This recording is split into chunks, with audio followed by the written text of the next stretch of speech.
A former Russian lawmaker turned dissident, Denis Voronenkov, has been shot dead outside of a Kyiv hotel in the middle of the day on one of the main streets in the city center. He was a key witness who was helping Ukrainian law enforcement build their treason case against former Ukrainian leader Viktor Yanukovych. The assassin opened fire on the former Russian politician and his bodyguard. Voronenkov was killed immediately, but the bodyguard returned fire. As a result of the shootout, one man was killed, his bodyguard was wounded, and the killer was also wounded. Both are in hospitals and are being given medical assistance.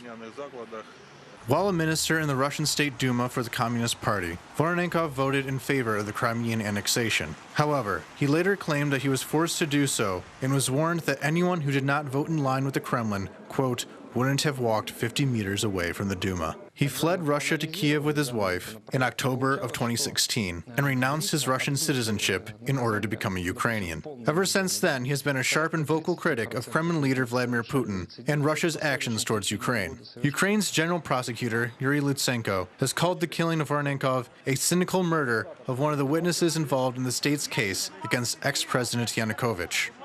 Presidential spokesperson Sviatoslav Sigolko announced on Facebook that Ukrainian President Petro Poroshenko considers the assassination to be an act of state terror by the Russian security services, just like it had been seen in other European capitals.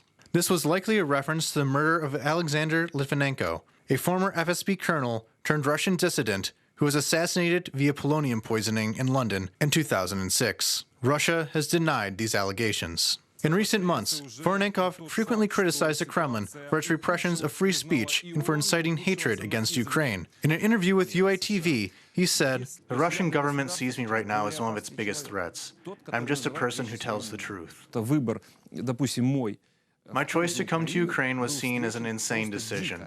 The Russian establishment told me that if I had gone to any other country except Ukraine, nobody would really care about what I say. And this basically just shows how much they hate Ukraine. It's almost like it's in their blood." As of this recording, the alleged assailant has died following a surgical procedure, while the bodyguard is still hospitalized for injuries sustained during the attack. Denis Voronenkov is survived by his wife, 3 children, and 2 stepchildren. UATV will be following as the story unfolds.